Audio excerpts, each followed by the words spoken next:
오늘 우리 함께 나누실 성경 말씀은 사무엘상 8장 19절에서 20절 말씀 우리 함께 나누겠습니다. 사무엘상 8장 19절에서 20절 말씀입니다. 우리 함께 한 목소리로 합독하겠습니다. 읽습니다. 백성이 사무엘의 말 듣기를 거절하여 이르되 아니로소이다. 우리도 우리 왕이 있어야 하리니 우리도 다른 나라들 같이 되어 우리의 왕이 우리를 다스리며 우리 앞에 나가서 우리의 싸움을 싸워야 할 것이니이다 하는지라. 아멘. 아멘. 할렐루야. 오늘은 사랑의 한계를 넘어 라는 말씀으로 우리가 오늘 함께 말씀을 나누기를 원합니다. 오늘 모두 오늘 함께 예배 자리에 나오신 여러분 모두를 주님의 이름으로 축복합니다. 아멘. 또한 예배 자리에 나와야 할 또 주님이 기다리시는 영혼들 가운데 주님이 찾아가는 놀라운 역사가 있기를 주님의 이름으로 축복합니다. 오늘은 하나님이 사랑하시는 이 땅의 모든 생명들, 특히 종이 사라져버릴 위기에 놓인 동물과 식물, 하나님이 지으신 생태계 가운데 하나님의 자비와 은혜가 넘쳐나기를 주님의 이름으로 축복합니다. 지난 시간 말씀 간단하게 요약합니다. 하나님께서 우리에게 상상하지 않았던 사람들을 통해서 일하시는데 지난주에 나눴던 인물은 어린 사무엘이었습니다. 12살 정도밖에 안 된 사무엘에게 하나님의 뜻이 드러났고 사무엘은 그 하나님의 뜻을 온전히 이해하고 하나님이 주신 사명을 가지고 끝까지 살았다라고 말씀드렸는데 그 사명이 뭐였습니까? 사랑하는 것이었다라는 겁니다. 그래서 우리가 그리고 300여 년 전에 감리교인들이 그러했듯이 사무엘이 그러했듯이 우리도 사랑으로 끝까지 우리의 사명을 감당하자라는 말씀을 나눴습니다. 언제나 어디서나 우리가 감리교인으로서 사랑의 사명을 잊지 않고 살아가는 여러분들이 되시기를 부탁드립니다. 오늘은 환경 선교 주일입니다. 제가 초등학교 다닐 때는 환경의 날이 6월 5일이거든요. 그러면 그 주간쯤, 그 전주쯤 해가지고 이제 포스터 같은 거 만들었던 것 같아요. 쓰레기를 버리지 말자, 불조심 이런 포스터들을 했던 것 같은데 요새 환경과 관련된 이야기는 단순히 우리의 삶의 어떤 부분적인 문제가 아니라 우리의 삶 전체를 바꿔 놓을 만한 큰 문제가 매우 심각한 문제가 되었습니다. 그리고 이러한 삶의 문제는 신앙의 문제이기도 합니다. 감리교회에서 환경 선교주의를 지킨 것은 1992년도부터입니다. 그 이전에 감리교회 최완택 목사님이라는 분이 한국공해문제연구소라는 그 NGO 단체를 통해서 환경 운동을 하셨고 그 관련된 이제 1984년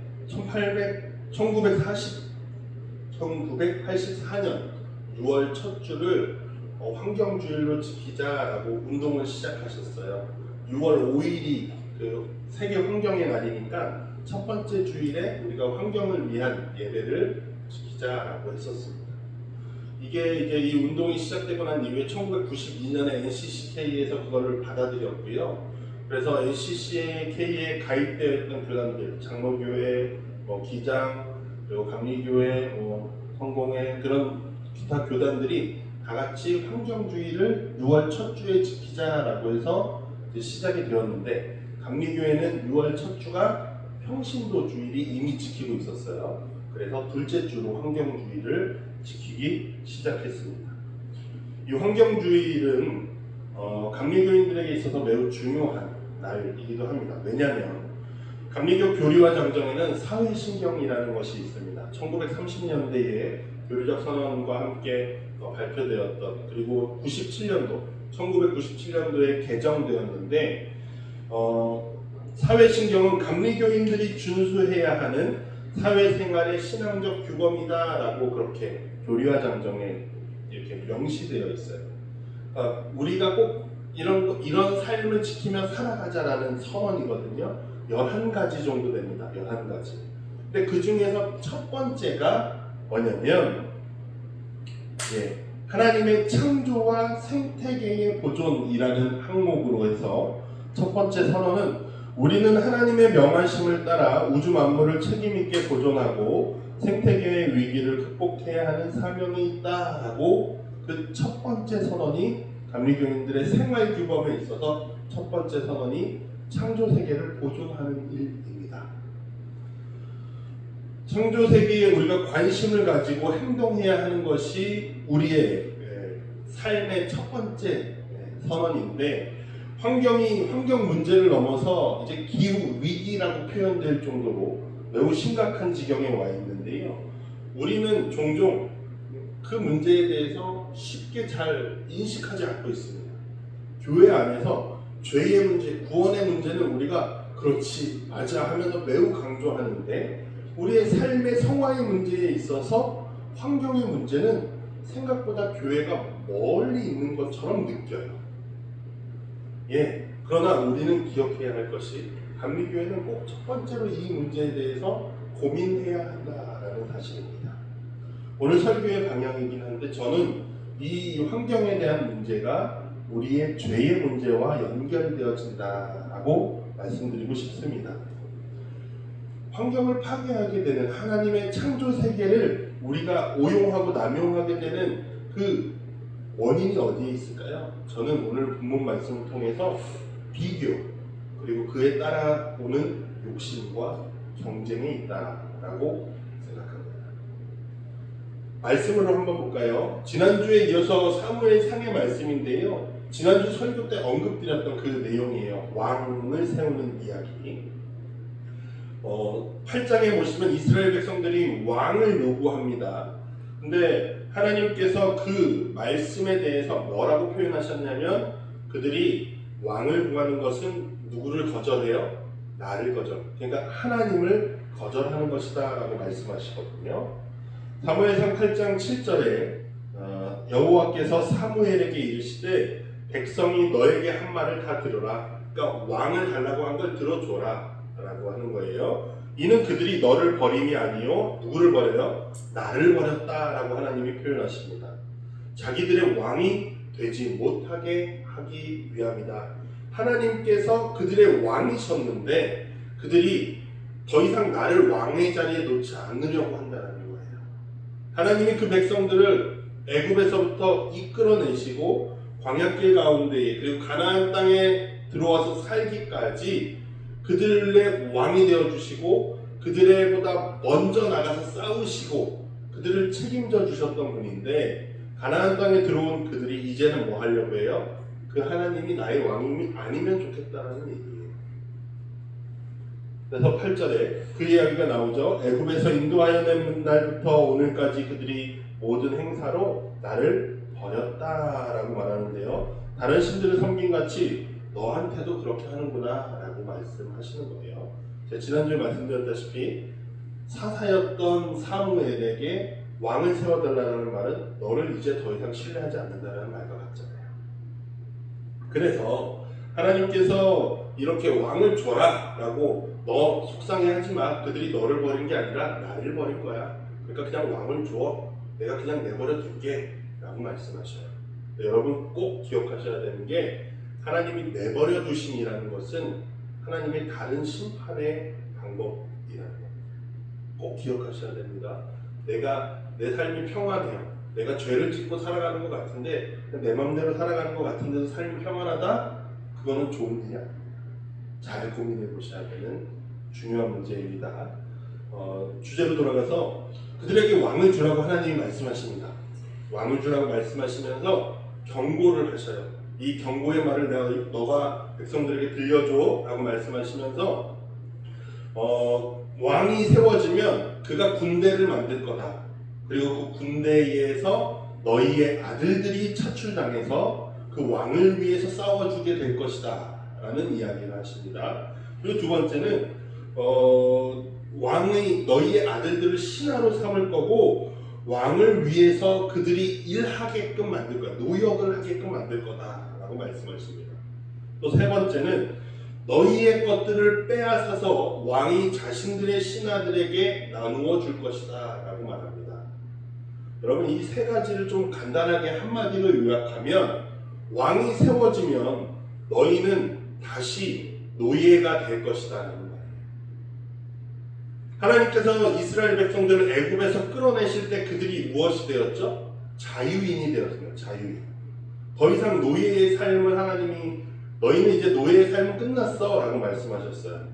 내가 너희의 왕이 되어줄게. 너희의 하나님이 되어줄게. 그러니 너희는 왕이 없이 모두가 자유하다 라고 말씀하셨습니다. 그런데 가나안 땅에 들어와서 그들이 선택한 건 뭐예요? 나는 자유를 선택하지 않고 무엇이 되겠다고요? 노예가 되기 원합니다 라고 말합니다.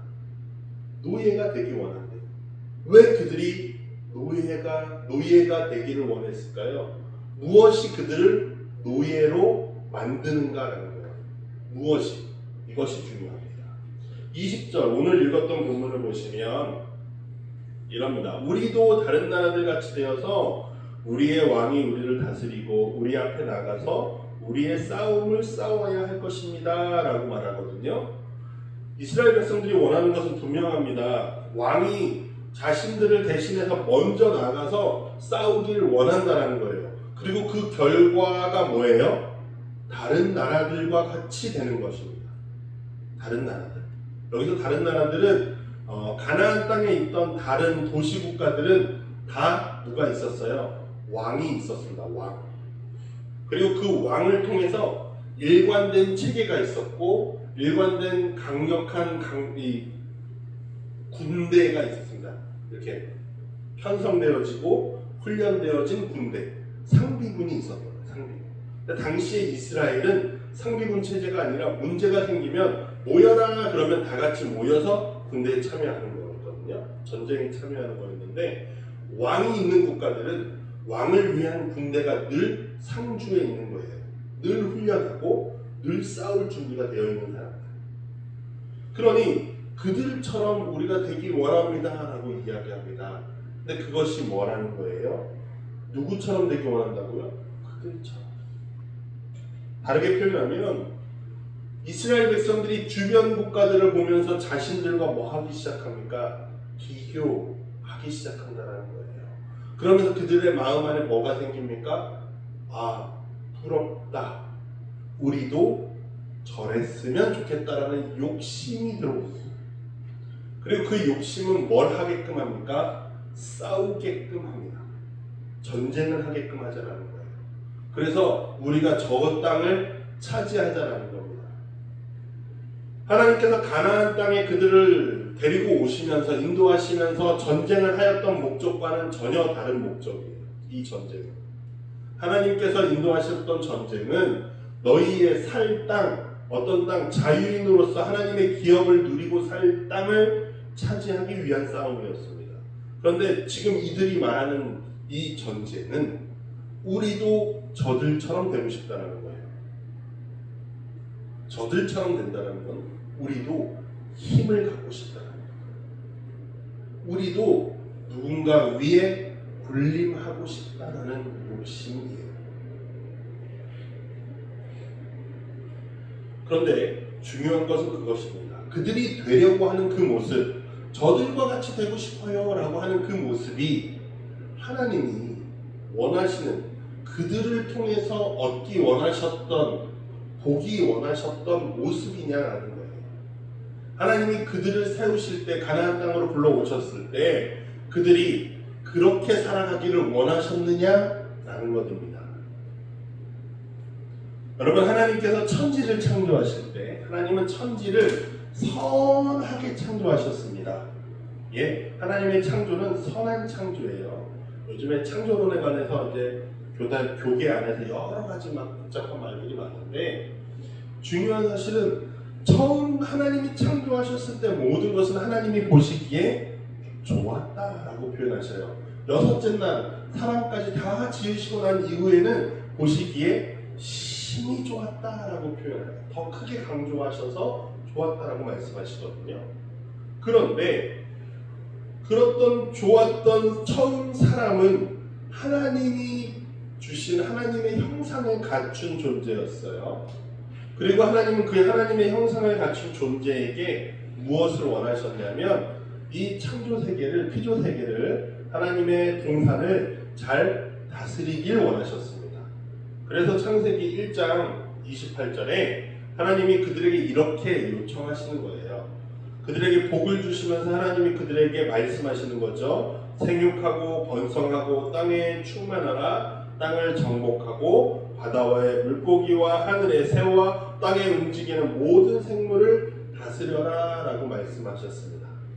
우리는 여기서 땅을 정복하라라는 단어를 오해하는데, 이 땅을 정복하라라는 말은 땅을 잘 다스리라라는 말과 다르지 않아요.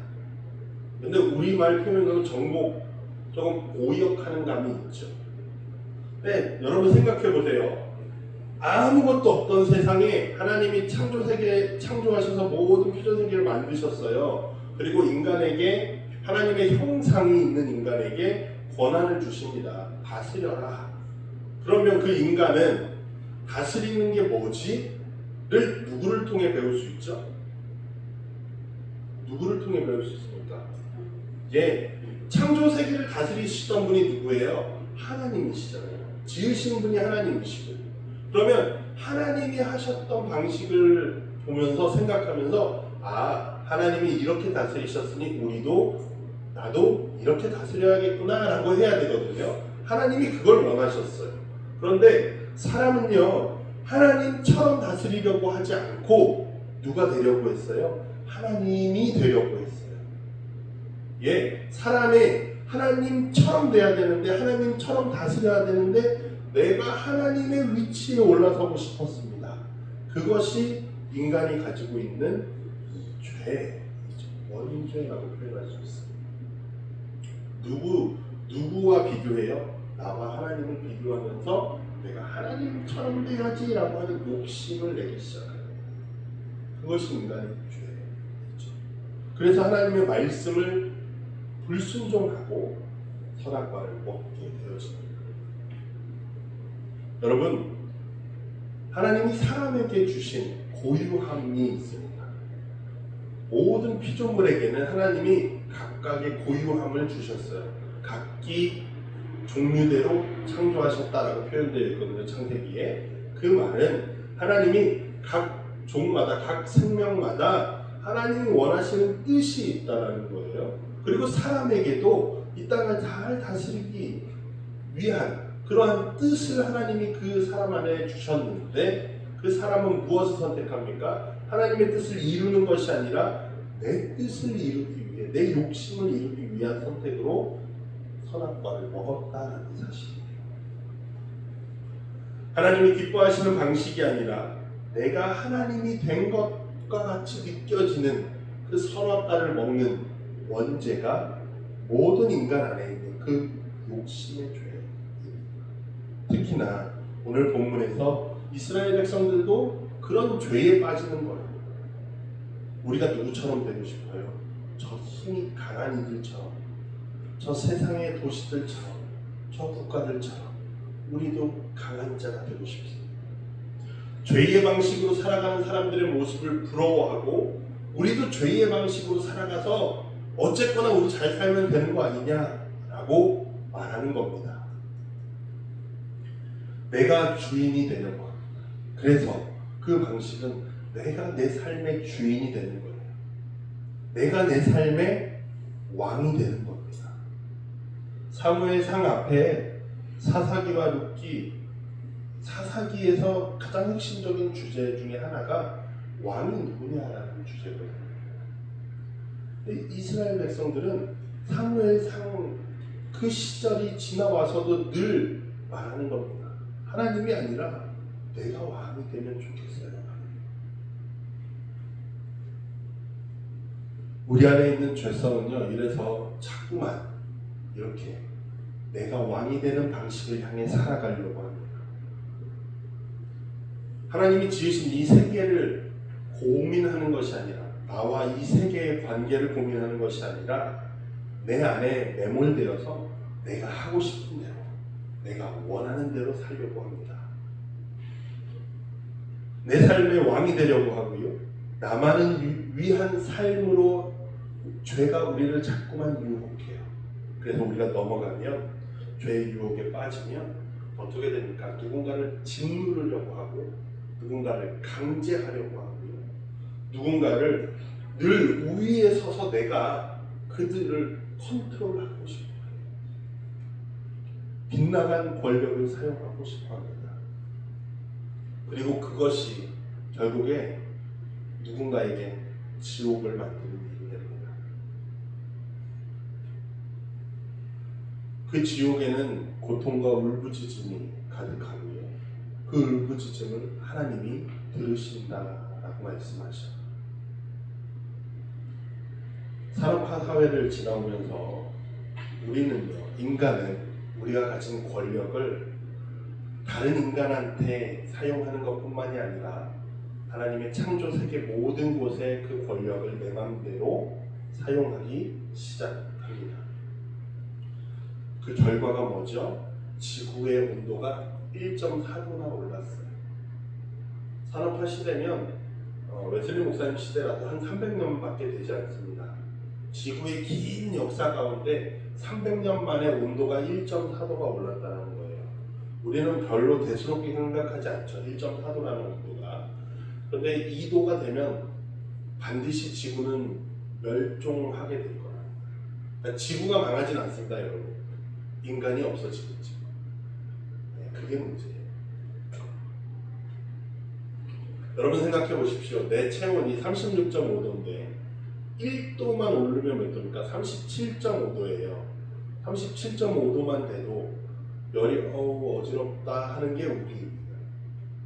37.4도, 그러니까 38도만 되면 열이 나고 식은땀이 나고 우리가 힘들어하기 시작해요. 근데 지구가 지금 그렇게 아픈 상황이 되었죠. 지구가 하나의 지옥이 되어가고 있다는 사실이고, 문제는 그 지옥이 우리에게 찾아오고 있다는 사실입니다. 우리에게 되돌아오고 있습니다. 우리가 욕심으로 사는, 우리의 죄대로 살아가는 것, 저들처럼 우리도 살고 싶어 하는 그 욕심을 내려놓지 않는다면 우리는 결국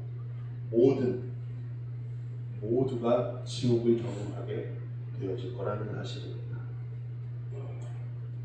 어떤 이들은 주님이 오실 때니까 그냥 그렇게 살다 주님 만나면 되지 않겠냐라고 이야기하지만, 과연 그 시간이 인간이라고 하는 종이 멸종되어질 위기에 찾아오는 그 시간이 과연 하나님의 시간일지는 잘 모르겠습니다. 우리의 죄로 우리에게 찾아온 시간은 아닐까 고민해봐야 합니다. 그러면 우리는 무엇을 해야 합니까? 어떤 이들은 방금 말했던 대로 하나님의 말세니까, 하나님의 종말의 때니까 그냥 살다 종말을 맞이하면 되지라고 말하기도 하고, 그냥 살자라고 이야기하기도 하고요. 야, 이미 이만큼 망가졌으면 우리가 더 할 수 있는 게 없어. 그냥 살다 죽어야지 뭐. 그러면 이 지구 버리고 다른 별로 갈까? 화성을 지구로, 제2의 지구로 만드는 건 어때? 다른 지구를 찾는 건 어때? 이런 의견들을 냅니다. 그런데요, 그 사람들의 생각 안에는 우리가 지금 무언가를 해도 지금의 지구는 바뀌지 않아, 변화되지 않아 라는 생각이거든요. 하지만 제가 드리고 싶은 말씀은, 나 하나가 바뀌면 뭐가 바뀌냐라고 말하지만, 나 하나가 바뀌면 여러분 세계가 바뀐다는 사실이에요. 그것이 감리교 신앙의 믿음의 핵심입니다. 웨슬리 목사님이 성화의 삶을 강조하셨어요. 그런데 웨슬리 목사님의 성화는 개인의 변화를 보통 이야기하십니다. 근데 이 개인의 변화를 통해서 어디에 변화까지 이루냐면, 지난주에 저희 사명에 대한 이야기할 때, 총회 때 그 이야기했던 감리교인의 부르심에 합당한 합리적인 그 이유가 무엇입니까? 물어봤을 때, 교회와 국가의 변혁을 위해서라고 이야기하거든요. 그러니까 개인이 변화됨을 통해서 세상이 변화되는 것을 말하는 것이 감리교회입니다. 웨슬리 목사님은 너 한 사람이 변하면 너 주변에 있는 세계가 변한다라고 말씀하시는 거예요. 그것이 감리교인으로서 우리가 나 하나가 먼저 변화되어야 할 이유입니다. 우리가 예수님이 나의 구원자라고 고백하신다면 예수님께서는 온 세상의 구원자이시기도 합니다. 내가 이 세상을 바꿀 수 없습니까? 그러나 주님이 이 세상을 바꾸실 수 있다는 거예요. 바뀔 것 같지 않았던 나도 주님이 바꾸셨는데 세상 바꿀 수 없습니까? 아니요. 주님이 하시겠다면 충분히 바꿀 수 있습니다.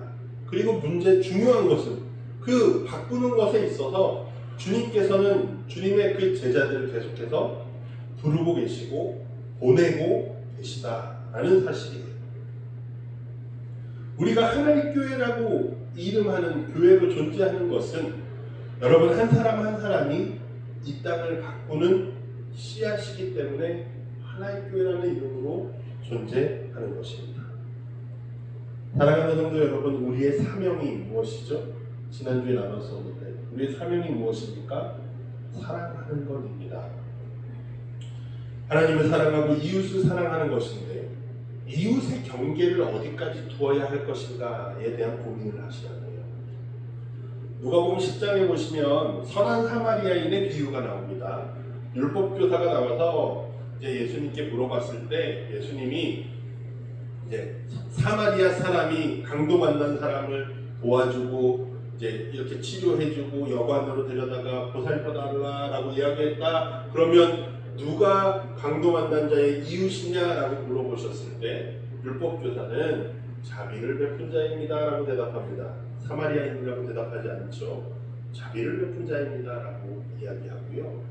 여기서 중요한 것은 우리가 늘 교훈으로 이 말씀을 통해서 얻는 교훈 가운데 하나는 누가 강도 만난 자의 이웃이냐라는 거예요. 그렇다면 우리가 고민할 것은 그러면 누가 강도 만난 자이지? 라는 고민입니다. 여러분의 삶 가운데에 누가 강도 만난 자인가? 라는 거예요. 그때 우리는 그러니까 우리의 같은 종 안에 있는 사람만을 생각합니다. 그런데 우리가 환경선교주의를 맞아서 고민해 보실 것은 지금 강도 만나서 괴로움에 죽어가고 있는 것이 사람뿐만이냐라는 거예요. 하나님이 지으신 창조 세계가 파괴되어져 가고 있고 그 세계 자체가 이 지구가 강도 만난 자가 되었지 않느냐라는 겁니다. 그렇다면 우리가 사랑을 나눠야 할 것이 사람뿐만이 아니라 사람이라는 경계와 한계를 넘어 하나님의 모든 창조 세계 가운데 이르러야 하지 않느냐라는 거예요. 그것이 감리교와 사회신경의 첫 번째 선언이 맞닿아 있는 부분입니다. 우리가 오늘 환경선교주의를 지키는 이유이기도 합니다. 사랑하는 하나님교회 성도 여러분, 하나님께서 우리를 이 땅에 보내셨고 하나님의 역사가 필요하시기 때문에 하나님의 일하심을 위해서 우리를 이 땅 가운데 심으셨습니다. 하나님의 뜻을 우리가 품고 있기 때문에 우리가 그 뜻에 대한 싹을 틔워야 한다는 거예요. 그리고 여러분이 한 사람 한 사람이 나무가 되셔서 이 땅에 하나님의 열매를 맺어야 합니다. 하나님이 그 일을 위해 우리를 부르셨음을 믿습니다. 예. 그러니 우리가 하나님의 사랑을 이 땅 가운데 보여주어야 합니다. 어떻게요? 우리의 이웃을 단순히 사람으로 한정짓는 것이 아니라 우리와 한계와 경계를 넘어서 하나님의 창조 세계 모든 자리 가운데에 우리가 하나님의 사랑을 들고 나아가야 합니다. 그래서 어떻게 하자고요? 예, 중요한 건 그래서 어떻게 하자고요? 어떤 분들은 나무를 심자고 하셔요. 지구의 온도를 낮추는 것은 이산화탄소 발생률을 낮추는 것이 핵심이기 때문에 나무를 심자고도 하십니다. 또 어떤 분들은요, 꿀벌이 다 죽어갑니다. 그 꿀벌을 살리기 위해서라도 다양한 꽃을 심어 놓읍시다 라고 이야기합니다. 또 어떤 분들은 우리가 자꾸만 새 상품을 만들어내지 말고 이미 있는 충분히 쓸만한 것들을 다시 사용하자라고 이야기합니다. 중고 물품들을 그냥 다시 사용하자라고도 이야기해요.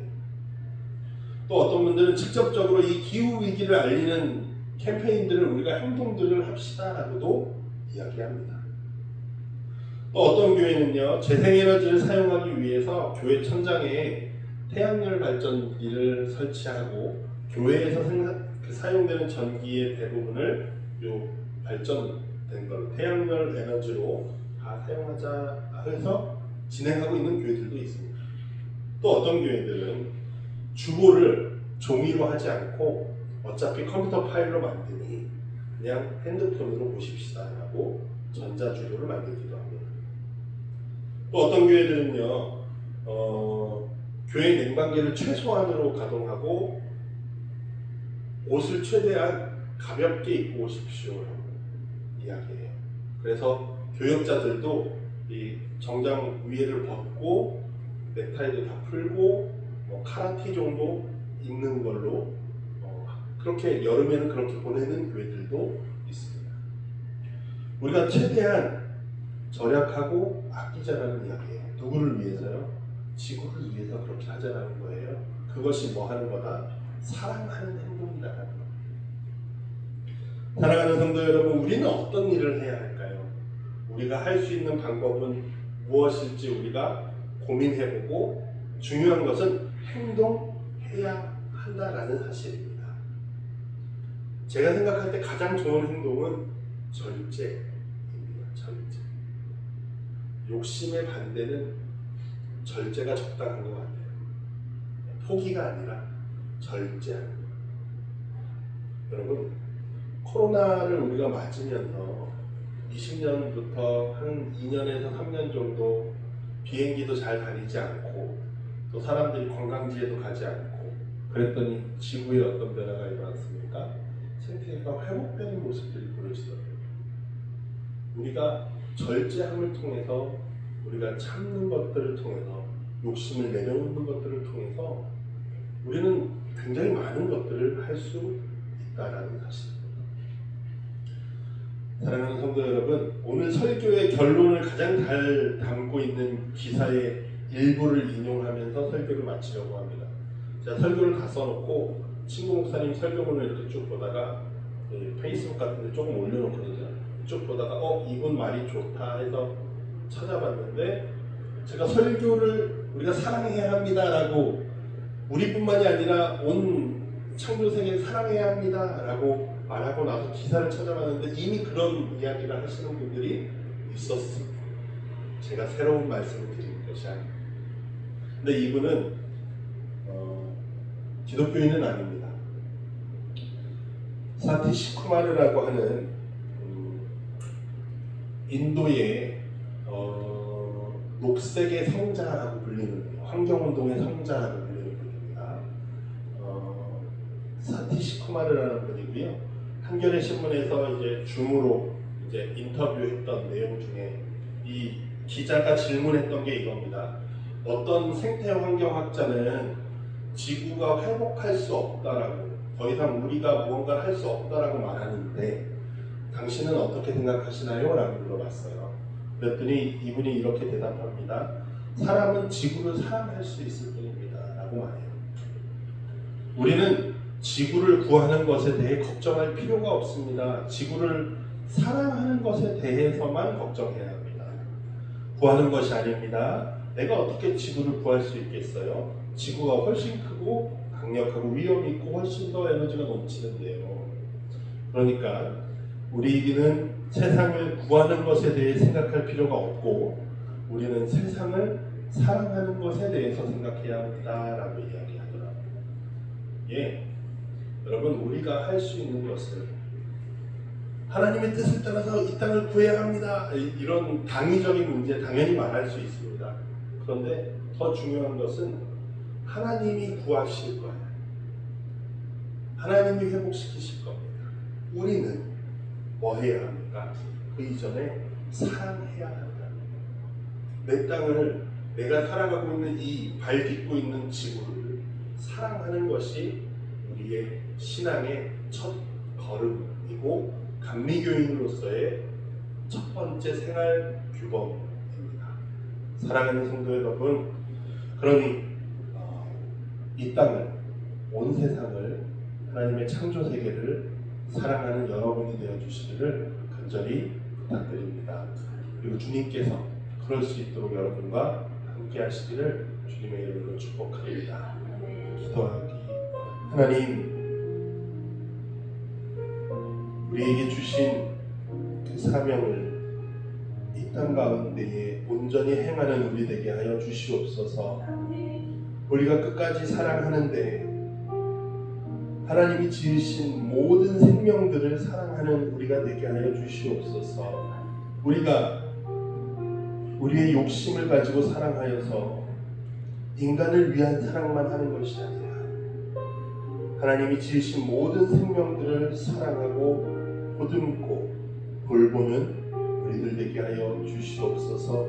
그것을 위해 우리가 절제할 수 있게 하시고 우리로 하여금 참을 수 있도록 주님 지켜 주시옵소서.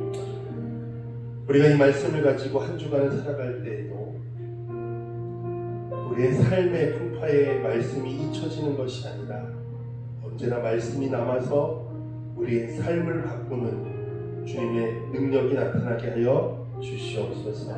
감사드리며 예수님의 이름으로 기도드립니다. 아멘.